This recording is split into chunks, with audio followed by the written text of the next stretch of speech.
Hello, bienvenue dans cette 10e et dernière vidéo de notre série des 10 fausses croyances au sujet de l'instruction à domicile. Avant d'entrer dans le vif du sujet, j'aimerais vraiment vous rappeler qu'on a rendez-vous demain à 20 h pour une conférence en ligne gratuite, en direct, sur le sujet de l'instruction à la maison. On abordera plein d'autres choses qu'on n'a pas vues dans cette série de 10 vidéos, des astuces à mettre en place, des conseils d'organisation et puis des réflexions aussi pour savoir si l'instruction à la maison c'est quelque chose qui peut vous correspondre ou pas. Et vraiment, votre présence est indispensable, donc je compte sur vous pour vous inscrire. Tout choix important démarre par une réflexion et donc je vous invite vraiment à avoir cette réflexion plus poussée à ce sujet-là. Vous pouvez vous inscrire donc sur le lien qui s'affiche juste en dessous de cette vidéo ou dans la description de la vidéo si vous la suivez sur Facebook. Vous pouvez aussi inviter vos amis, vos contacts. Je ne sais pas si vous avez des gens dans votre entourage qui sont perplexes par rapport à un choix que vous avez pris au sujet de l'instruction à la maison. C'est le moment de les inviter à suivre ça pour pouvoir avoir une opinion qui soit plus équilibrée, plus juste par rapport à l'instruction à la maison. Tout le monde pourra poser ses questions en direct, on essaiera d'y répondre. Et voilà, vraiment, c'est le moment. Mettez la vidéo sur pause, cliquez sur le lien, ça vous renvoie sur une autre page, une autre fenêtre. Vous n'avez plus qu'à vous inscrire. Et quand c'est fait, vous pouvez remettre cette vidéo sur play. Et donc, dans cette 10e vidéo, pour cette 10e fausse croyance, j'aimerais aborder le thème tout simple qui est que beaucoup de personnes pensent que l'instruction à la maison c'est bien, c'est un chouette projet, mais c'est pour les autres. Alors c'est vrai que tout au long de ces 10 vidéos, ces 10 derniers jours, j'ai beaucoup parlé de l'instruction à la maison parce que c'est le thème que j'avais envie d'aborder là, mais j'aimerais vraiment rassurer toutes les personnes qui n'ont pas envie de faire l'instruction à la maison ou toutes les personnes qui pourraient croire que je suis à fond sur ça. C'est pas vrai, c'est juste que j'ai choisi de faire un zoom sur ce thème. Mais les enfants qui sont scolarisés ont également d'autres choses que ne vivent pas les enfants instruits à la maison et il y a des enfants qui sont complètement épanouis à l'école et pour qui l'instruction à la maison, ça s'avérerait peut-être néfaste. Donc du coup, voilà, il faut vraiment prendre les choses dans leur globalité. Et dans cette vidéo, j'aimerais vous donner quelques pistes pour savoir si l'instruction à la maison c'est bien que pour les autres ou si c'est bien également pour vous. En fait, il suffit de voir votre enfant, de voir comment il se comporte en situation d'apprentissage, de voir comment il est quand il est à l'école, de voir comment il est quand il est avec d'autres enfants, quand il est en compagnie d'un autre adulte qui l'instruit, que ce soit une maîtresse, un enseignant, des professeurs, etc. En fait, ne croyez pas les gens qui vous disent que l'instruction à la maison c'est fait pour vous. Et ne croyez pas non plus les gens qui vous disent que l'école c'est fait pour vous. En fait, c'est pas tout noir ou tout blanc. Il y a vraiment plein de cas de figure. Autant plein d'écoles différentes, autant plein de familles pratiquant l'instruction à la maison différentes. Et il y a des bonnes écoles, il y a des très mauvaises écoles. Il y a des bons exemples de familles pratiquant l'instruction à la maison. Il y a des exemples catastrophiques. Ne donnez pas le droit à quelqu'un de vous dire ce que vous devez faire par rapport à l'instruction de vos enfants. Et il n'y a que vous pour savoir si c'est fait pour vous ou pas.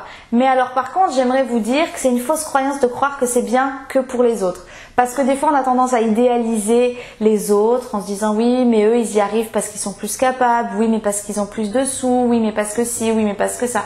Et là je vous invite vraiment à revoir toutes les autres vidéos des autres fausses croyances parce que j'ai abordé tout ça dans les autres vidéos.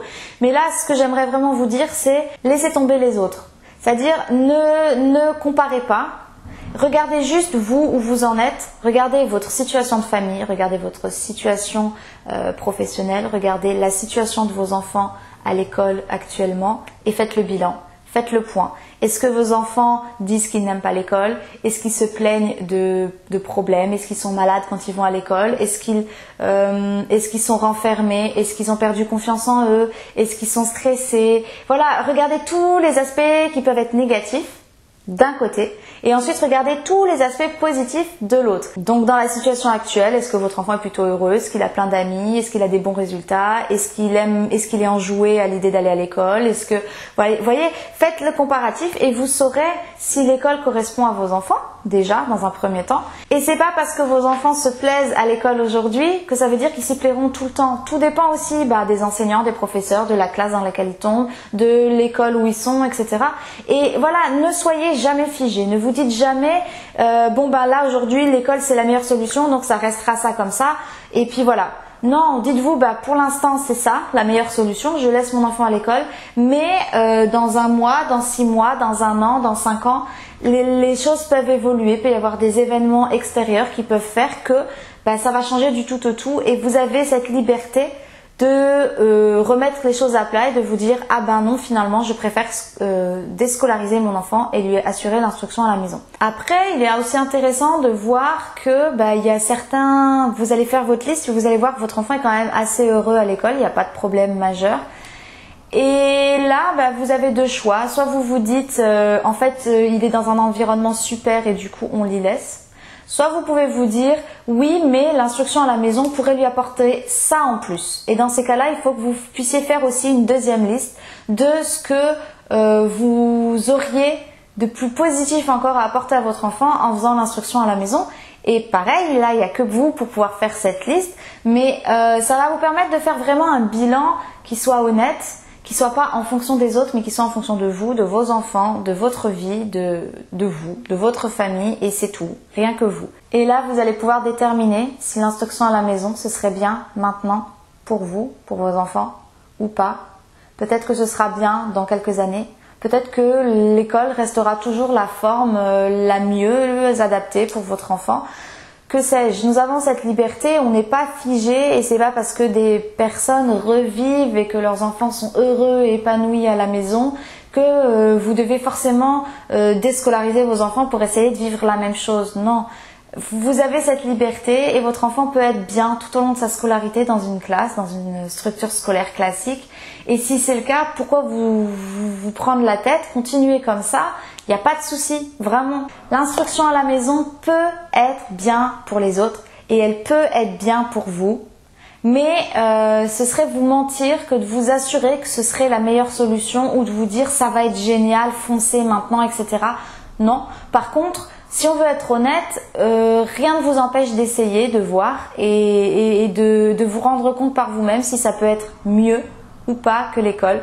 Maintenant, si votre enfant a des gros soucis à l'école, c'est clair que moi je vous encourage fortement à le déscolariser pour pouvoir lui permettre de se retaper déjà. Parce que des fois, même de garder l'enfant à la maison, en instruction à la maison pendant 1 an, ça suffit à redonner confiance à l'enfant, ça suffit à lui redonner les bonnes bases d'un point de vue pédagogique et instruction, ça suffit à lui à le rebooster et après l'enfant va à de nouveau vouloir retourner dans une structure scolaire et voilà, et du coup ça aura été comme un renouveau pour lui.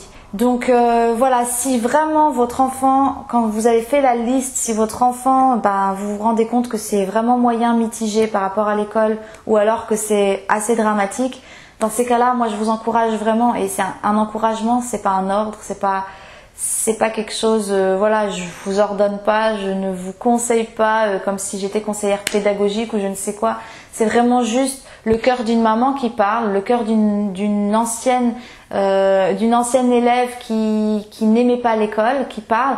Et encore, moi, j'ai pas été traumatisée. Donc, si votre enfant a vraiment vécu des choses douloureuses et a un vécu douloureux encore actuellement par rapport à l'école, là, je vous encourage fortement à le déscolariser. Et peu importe vos craintes, peu importe vos doutes, peu importe vos incompétences peut-être, là on va pouvoir vous accompagner et du coup vous allez pouvoir mettre en place quelque chose. Mais n'attendez pas, parce que plus vous attendez, plus votre enfant s'éteint et moins il y a de chances de l'aider à être à nouveau épanoui dans ses apprentissages. Ça va être plus long, ça va être plus laborieux. Donc voilà, plus vous vous rendez compte qu'il y a des défaillances, qu'il y a des problèmes tôt, et mieux vous pouvez intervenir et mieux vous pouvez l'aider pour lui redonner confiance en lui et lui réapprendre à aimer, à apprendre et à vivre ses apprentissages dans le plaisir. Donc cette vidéo aussi, elle est courte. De toute façon, le but là, c'est pas de vous donner des conseils, c'est vraiment juste de vous proposer de faire ce bilan, de faire cette liste, les points positifs, les points négatifs par rapport à l'école. S'il y a beaucoup plus de points négatifs, là c'est que vraiment il faut faire quelque chose, il faut agir. Et si il y a plus de points positifs, essayez de faire la liste des points positifs et négatifs par rapport à l'instruction à la maison, ce que ça pourrait vous apporter. Revisionnez si nécessaire les 9 autres vidéos des fausses croyances, parce qu'il y a peut-être des choses que vous allez mettre dans points négatifs de votre liste par rapport à l'instruction à la maison qui sont en fait dans ces fausses croyances, et que du coup je vais pouvoir vous aider à avancer dans cette réflexion.